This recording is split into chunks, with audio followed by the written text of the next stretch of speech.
Is there not an entire section on this subject? Yes, so it's unfair. I may have changed my mind about beef. Is your book for sale or not? Yes. Have you ever asked God for forgiveness? I'm not sure. I just go and try and do a better job.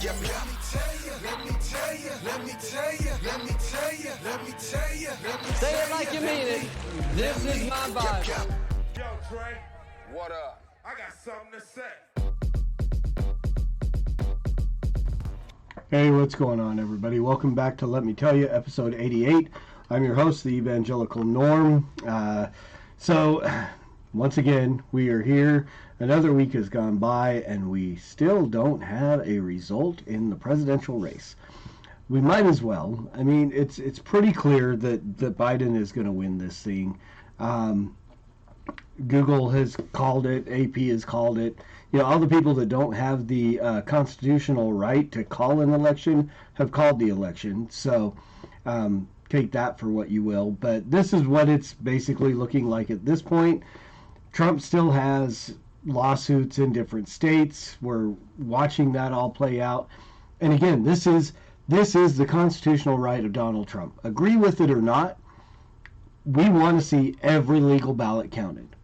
There is, and again, I went off on this last week and went, nuts on it, and probably a little, I don't know. I don't think it was an overreaction, but if you are not willing to look at the things that have happened, look at the affidavits that have come in, the claims that have come in, so on, and you can't look at that and go, there's something fishy happening, then you're being intellectually dishonest. You're lying to yourself. You're just, again, you have become exactly what you hate. Kira Davis did a really good episode of her podcast this last week. Just listen to yourself. That's what it's called. And it basically talked about becoming what you hate. And I've talked about it in different aspects of the flip-flop of the different political parties. As these things have gone, they're saying the exact same thing that the other party said the last time around.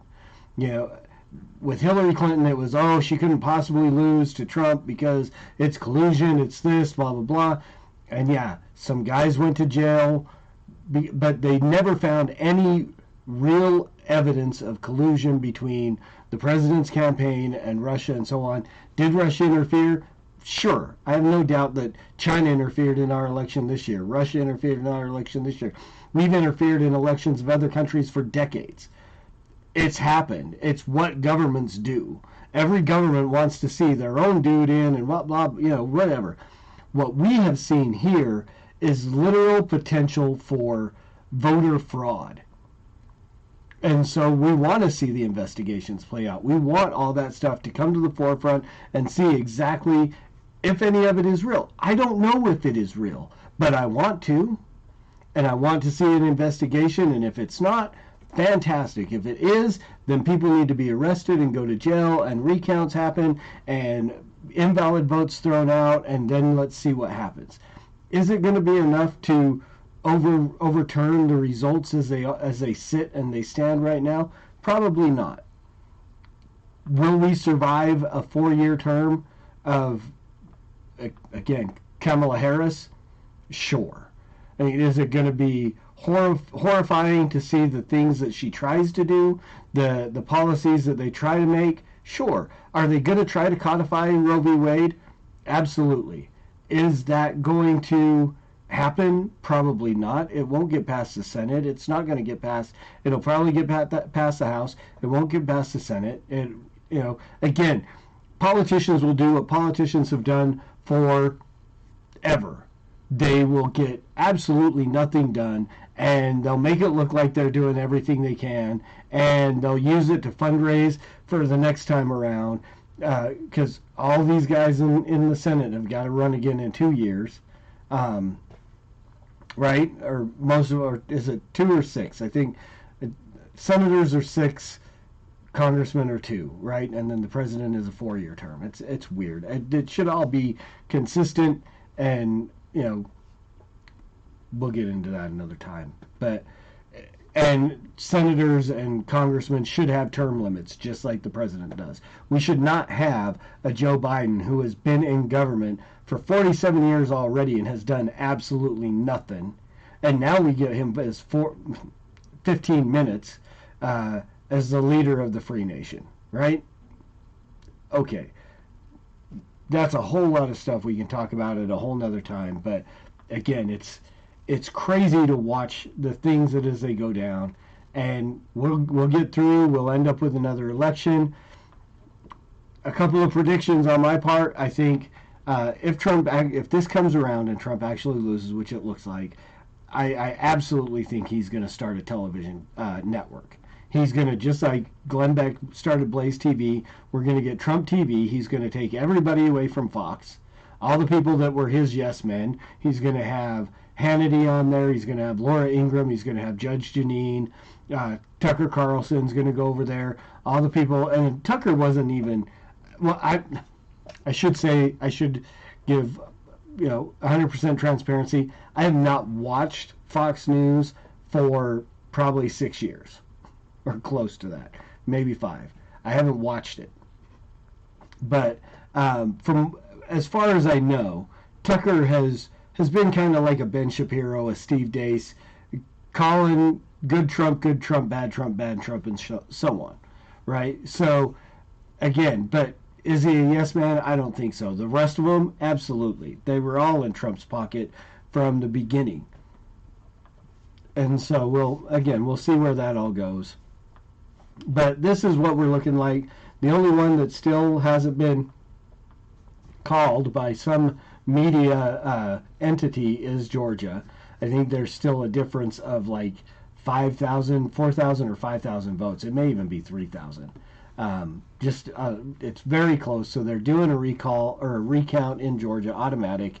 I think North Carolina is doing an automatic recall. Maybe Arizona. I know there are lawsuits for them in Arizona and Nevada and other places. So again, all the swing states, all the battleground states are the ones that are in question.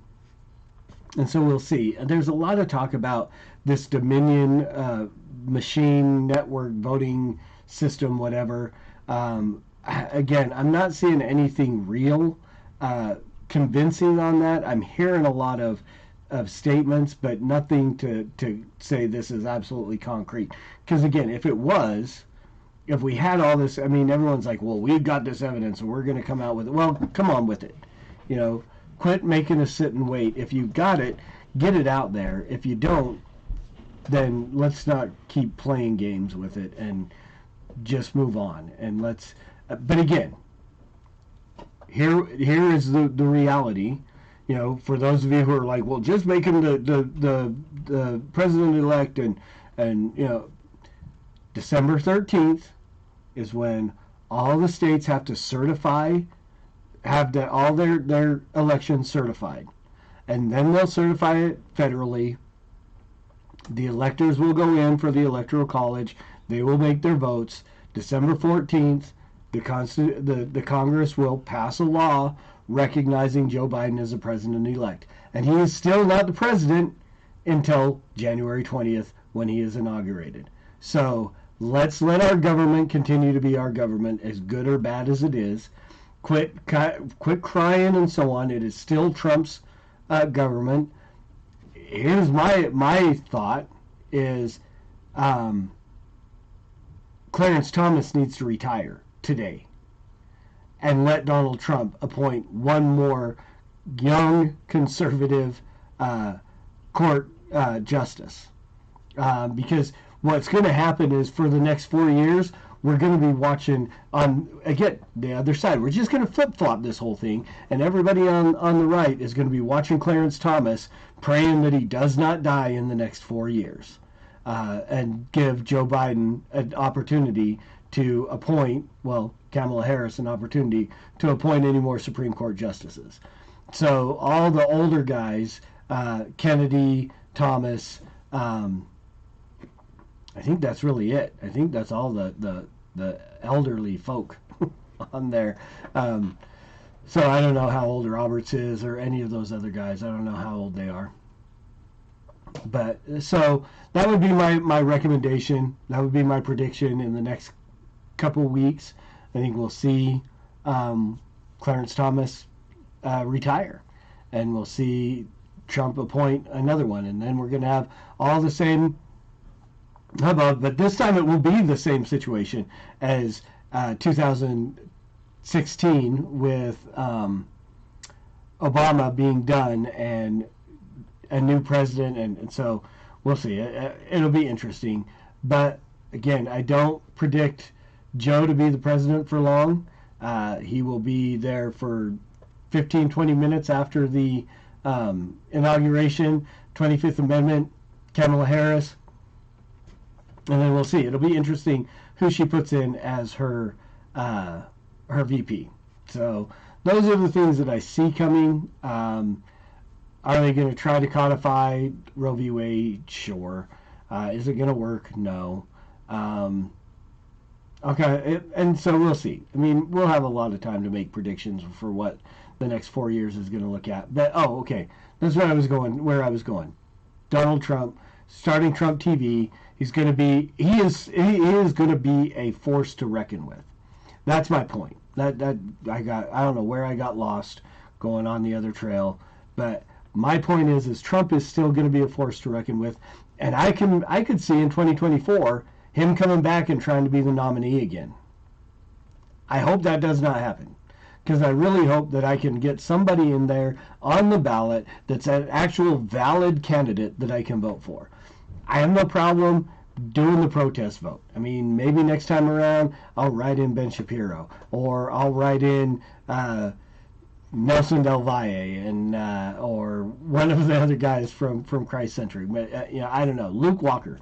We'll write in Luke Walker as our presidential, and Alexander Wade as the vice president. That'll be our new vote. Our write in for next time around. If we don't have an actual valid, worthwhile candidate that I can vote for in clear conscience. So, all that to say, let's get into some other stuff that's not real aggravating, like the Million MAGA march that happened this week in Washington. So these are always kind of exaggerated. The numbers, we never get them right. We never really know how many people are there or what or this or that.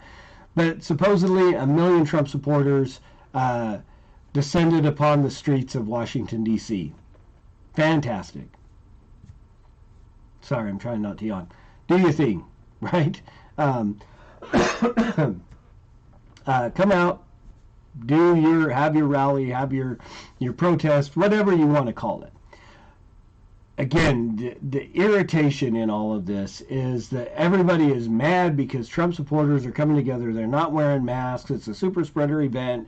But nobody said anything last week about the Biden supporters that came out the day after the election and had their little parties and got close together. Oh, those aren't super spreader events. BLM and Antifa riots and looting and stuff, those aren't super spreader events. But anytime the right gets together, you can't go to church, and you can't do this, and you can't have freaking Thanksgiving dinner at your own home. Those are super spreader events. But when Antifa and BLM start looting and rioting and Joe Biden's people get together, well, then that's not an issue. Oh, that's okay. This is the stuff that really, really irritates me. When Joe Biden comes out and makes these claims that, oh, well, we want to have unity. I don't believe you. Because I've seen the crap that people, my own relatives, I've seen the garbage that they have put out on social media for the last 4 years. The hatred and the ugliness that they put out. And now that their guy's in office, oh, well, now we want unity. I don't believe you. You can't just turn on a dime like that. And when in reality is these guys went out there totally peaceful, and people are like, well, the Proud Boys stabbed some people, and what? I don't know if that's the case. Well, okay, but for the majority of this, it was very peaceful. It was very, it it was what it was. It was a rally for people who wanted to express their support for the candidate, that it looks like he's going to lose, but so what? So be it. Okay. But then turn around a few hours later, as soon as the sun goes down, and here you got these guys, Antifa, are out there, and they are violent, and they are throwing rocks, and they are throwing water, and they are chasing people down. And, I'm watching videos of them attacking women and so on. And they're just freaking cowards. And this is why I don't believe you. Because, again, the same freaking relatives of mine who are out there on Twitter that are all pissed off and angry that Trump supporters are coming together and that they might even be carrying rifles and, oh my goodness, this is so bad and da-da-da-da-da. Crickets when these fools show up. And that's why I don't believe you. That's why I can't trust you. If this is the way that you're going to, oh, well, we have to have unity, then shut these fools down. It shouldn't be the job of the police. It should be all you people who are calling for unity. Why don't you go out there and get in front of these Antifa thugs and shut them down? Why isn't Joe being asked on a daily basis, like Trump was, to tell Antifa to stand down? Why isn't that happening? I mean, it's obvious that Antifa is the militant arm of the Democrat Party. They really are. I mean, it's the Democrat militia. Is what they do. It's who they are. Why aren't they out there trying to shut them down? Again, why is it just freaking crickets? But, I mean, some guys do a Second Amendment protest, or, God forbid, a church do a psalm sing in the city building parking lot. Well, that's a horrible thing, and it's also, but crickets. Be consistent. Be freaking consistent. Right? I mean, I think everybody has the right to protest, but you do not have the right to burn down buildings or throw things at people or any of that stuff. And I would be the exact same if it were happening on the right or the left. And I've said so on either side. I haven't come across, except for the crap in Charleston a couple of years ago with whoever it was, the white supremacists, or I don't know who was out there, neo-Nazis of some kind. That was horrible. Those people should have been arrested and stopped, and the girl that was hit by a car and all this stuff was ridiculous and bad and evil. So is this. I'm consistent on it. When it's just peaceful protesting, when I saw the BLM people in Salt Lake City and they were talking with police and they stayed out, and yeah, they were out after what was curfew and so on, but then they peacefully went back to their cars and left. That is fantastic. Do that stuff. But when you start doing this and you're not willing to call it out for what it is, then I don't believe you when you say you want unity, because you don't. You make it obvious that you don't. I mean, my cousin put up the thing about unity and da-da-da, and it didn't take more than 3 responses below of someone going, well, I'll accept that Trump guy, F that guy and his followers. Well, then, you don't want unity. You don't. That's the reality of it. And other than that, I don't have strong feelings about the subject, right? So, but what I do have some strong feelings about is what is coming up in the next week. Next week is Thanksgiving. And we've got all these silly people all over the place, governors and mayors and so on, trying to, what's the word I'm looking to use, to execute their governmental overreach by telling people what they can and cannot do in their own homes when it's not illegal activity. Okay, I understand. You can't run a meth lab in your home. No, you can't. That's illegal. That's against the law. Police need to move in and knock that down. But when someone's starting to tell me how many people I can have in my own home, I'm sorry, I paid for this property. I pay the taxes on this property. Shut up. My daughter would tell me that's a bad word and I can't say it. She's not here. Shut up. Governor Herbert, Governor DeWine, Governor whoever the heck, Newsom, all you freaking people in these different states, whether you're Republican or Democrat, you need to stop. Mask mandates are not legit. And again, I'm going to get all the hate. I'll take all the smoke. Give me all the smoke. I'll take it. All right? But it is ridiculous for you to think that you can tell me what I have to wear and what I can do in my own home. I wear a mask when I go to work because I have to. If I don't get a paycheck. So we can have that conversation another time. I've had people that tell me I should quit. And, well, I just started. I'm not going anywhere anytime soon. It's a great job and a great paycheck. So we're not changing anything there. But the reality of it is I don't wear a mask anywhere else. I'm not wearing a mask outside. I'm not wearing a mask in my car. I'm not wearing a mask in my home, unless I get COVID. And that's the reality. If I become symptomatic with COVID-19, which means I'm coughing, I'm sneezing, I'm expressing germs all over the place, then I will put on a mask to protect the people that I love inside my home, particularly my mother-in-law, who's in her mid-70s, and my wife and my sister, everybody in the house. But she would be my main concern. And she would be the only way and that is the only way. Because again, if I'm not symptomatic, I'm not going to go get tested to find out if I have something that I'm not showing symptoms for. And two, if I'm not symptomatic, I can't spread it. Because here's the real deal. I mean, as much as I love the people in my house, I'm not up close and personal with anybody except my wife, my daughter, and my niece. So, I mean, I may get within 6 feet of my mother-in-law and so on, but if I'm not coughing and so on, I'm not expressing the germs to her, the virus, to where she can catch it. And that's the reality of it. It is the same thing. It's the reality of the fact that if we practice good hygiene, and you're not all up in each other's faces at work and so on. I mean, I'm not getting that close to people at Walmart. I mean, have you looked at the people at Walmart website? I don't get too close to those folks. You don't have to ask me to social distance. I naturally do so. Except for the people that I know and love at like church and stuff like that. And even in that, I give hugs and stuff like that.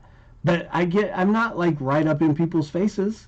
Nobody needs to smell my breath. And if you can't smell my breath, it's highly unlikely that I'm going to give you any kind of germ, virus, or disease. And that's the bottom line. So I would hope that as you get ready to go through this next week, well, we got one more full week and then a part of a week before Thanksgiving, that you plan for a good family Thanksgiving the way you always have. You know, I mean, if you don't have a whole lot of family and you can't, then fine. But don't let some government official limit the amount of people you can have in your home. I mean, again, I've made this very clear, and people are mad at me when I say it, but none of this is about compassion. This is about control. This is a dry run for socialism. This is what this truly is. This is an experimentation in just how far they can push their governmental overreach and how much they can control you. And I'm here to tell you, don't let them do it. Don't let them do it. Stand up for your rights. And don't let them guilt you with that, well, you're just saying you want your rights means you don't care about the lives of other people. BS. That's bull and you know it. That means you just want to take my words and twist it into something not even remotely close to what I actually said. And you can stop it. You can just stop. Shut up. Because I said what I said. My rights are my rights. I have the right to do what I want to do in my own home. Any business has the right to tell me what they want. Now, granted, I walk into Walmart, even though they have a sign on their door that says masks are required. I walk in without a mask when I have to. I don't go there very often. That's the easiest thing for me, is I just don't go to those places. My wife does. She goes to Walmart. She goes to Costco. She does all that stuff. So I don't have to. But the times that I do, I walk past the guy at the door. If they really want to tell me you can't come in here and throw me out, then fine. They did it at Home Depot. Home Depot, I walked through and I was just about to pick up some sprinklers and go do my thing and pay for my stuff, and they were like, you have to have a mask. Okay, bye, I'm going to Lowe's. You know what they didn't do at Lowe's? Tell me I have to have a mask. They had a sign on their door, sure. And I walked right past it. I went and got my stuff, and I went to the register, and I rang it up, and I left. And somebody came behind me and sprayed it all down. Great. And nobody died. Everybody's safe. You know, and here's the thing. It's like all the people that I've encountered that have gotten it or have been totally have been in some way affected by COVID, whether they've gotten it or know somebody that got it or somebody died or whatever, they're all mask wearers. I know 2 people, I don't know them, but have a connection with 2 people who have died. And then a whole lot more people who have either been hospitalized, 2 people on a ventilator, and then a bunch of family members who just had a miserable couple of weeks and got through it and carried on with their lives. But the ones that I know that have gotten it, mask wearers. Every single one of them. Every single one of the people I know who have got COVID-19, whether they died, hospitalized, recovered, or whatever, all of them, mask wearers. If they work so well, to my knowledge, at Refuge Church, we have been meeting back at church, full stream, going hard, no one service, since May, no masks, hand sanitizer, elders wear gloves when they distribute communion, and so on and so forth. Nobody has gotten it. All of us hugging and loving on each other and hanging out and having long conversations for hours after the service and stuff like that. People going to dinner together, people getting together and doing hangouts together and stuff like that. Nobody has got it. Nobody. But all the people that I know who've got it, mask wearers. Except for one. I take that back. Except for one was not an avid mask wearer. So that's it. I mean, it's anecdotal, but it's as much proof as they're giving you on the other side of things. Everything we hear from everywhere else seems to be just as anecdotal. So there you go. My rant is over. We'll see what the next week brings. Maybe by next week we'll actually have somebody that we can say absolutely for sure is the President of the United States. I seriously doubt it, but we'll see what happens, and we'll see what happens the rest of the week. Hopefully I'll have a better attitude next week because the Broncos won't get slaughtered by the Raiders. Thank you very much. Yeah, so there you go, guys. Thanks for just hanging out and listening to me rant. I know it's been an interesting few weeks, and it just seems like it's the same thing over and over and over, very repetitive. Hopefully next week I have something better to talk about. I'll make something up if I don't. We're going to have a happy show. I'm going to promise you a happy show next week, because the reality is I'll only have 3 days of work next week, and then lots of food. Thanksgiving is upon us, and it is my favorite time of year, because guess what? The day after Thanksgiving, we get to put up all our Christmas stuff, and there's no penalty on the play. Okay? Christmas after Thanksgiving.